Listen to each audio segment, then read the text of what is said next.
do stuff that we had never seen before and that nobody's ever seen before. So she was, if there's a creative person that is my creative partner, it's her, like in all of this stuff.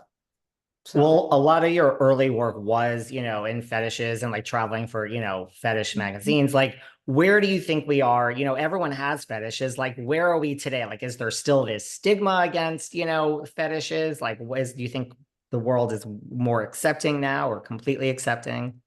I mean, I feel like the world is so divided that you cannot say people are accepting, right? Like, but I think, I don't know, there's things that I think are more accepting, and then there's things that I'm like, wow, I'm surprised that hasn't gone further, because I remember like in the 90s, like, I met so many like hetero guys that were like, because I was a fetish model, people would talk to me about this stuff that were like, oh, I like to wear stockings and garter belts under my business suit when I go to work. Like I felt like I always met those people.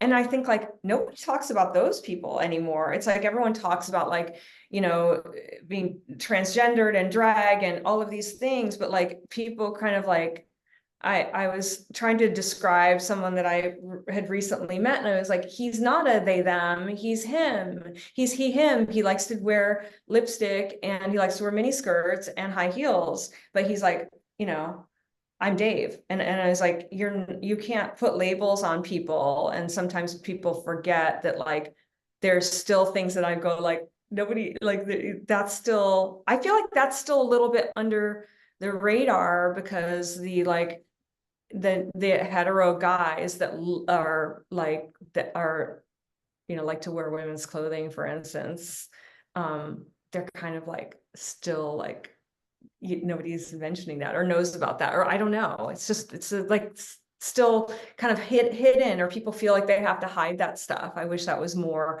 like we could hear more about like that kind of level of I was just thinking about that movie Saltburn, and I was like, oh, Yeah. I just wanted him to be like a kinky pervert, not a psychopath. In the end, I just wanted him to be weird and not like a psycho, right? As you were watching Saltburn, is that what you were saying? Like, can't you just be a kinky perv and not a Well, psycho?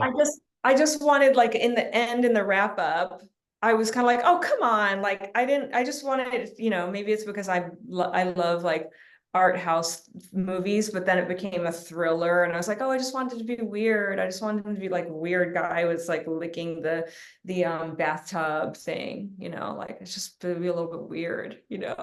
That would have been amazing. Let's talk fashion. You've walked in many shows, you're a permanent fixture at the shows. Where did your love for fashion come about?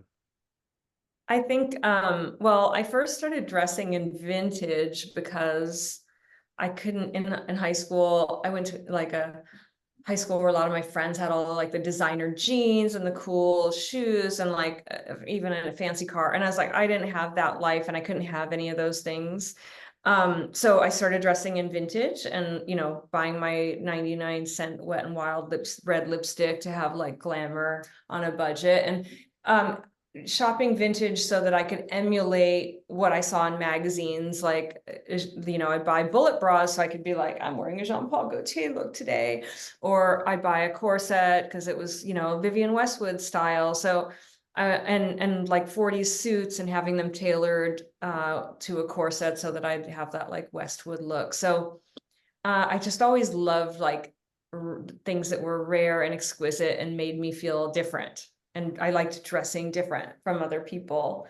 And so I don't know, fashion for me has always been like, I love the theater of it and the way that it can change the way you walk, stand, move, and you can be whoever you want to be. I liked fashion too because I felt like I could counteract my shyness with like a hat. I could be the femme fatale. I'm a dishwater blonde from a farming town in Michigan. Like I'm not. I dyed my hair black. I love this like Hollywood makeover idea, like this 1940s movie star. Like Rita Hayworth. If you ever look at what Rita Hayworth looked like before she was Rita Hayworth, she had this big Hollywood makeover. And I loved that idea and the idea that I could do that for myself or anyone could do that for themselves if they wanted. I wrote a couple books about it, like, I like the empowerment of deciding who you want to be and how you want to feel when you step out. Do you have any fashion trends that just came and went that you're like, please don't ever bring back? Totally. Everybody knows that I have an extreme distaste for Crocs. Um, and so some of my friends send me like Crocs pictures. And I was like, stop that.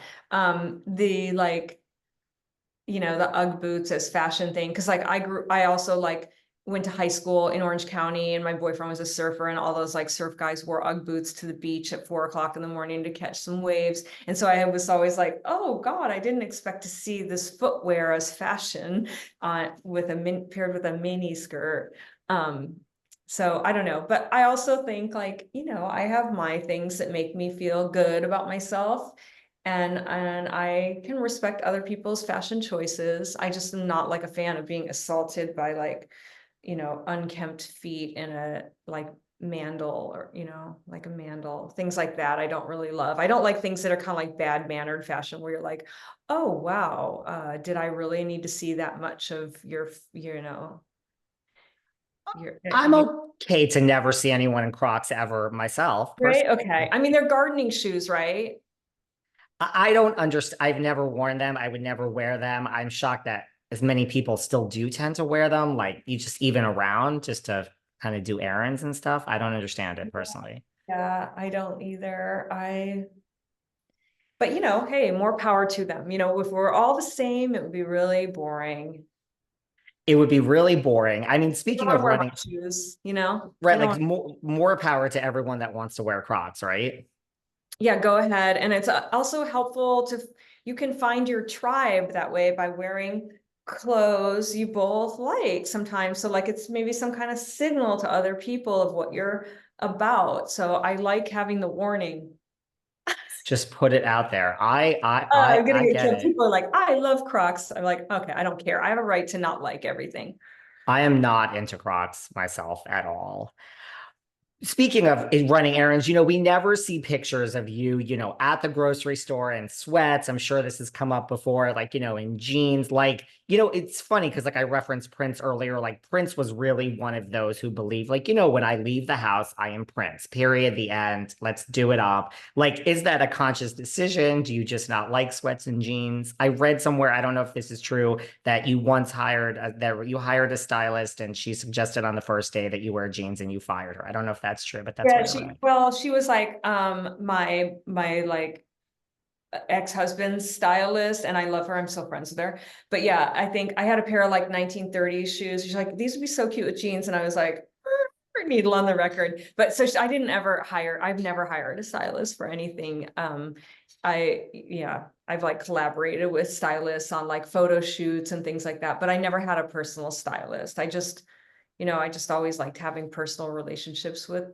designers. And I think, one of the things like why I've, you know, uh, walked for Jean-Paul Gaultier or like Elie Saab, all these people that I wear their clothes a lot. They like me because I know what I want to wear and I don't need to be guided. And there's a few other people like Diane Kruger's like that.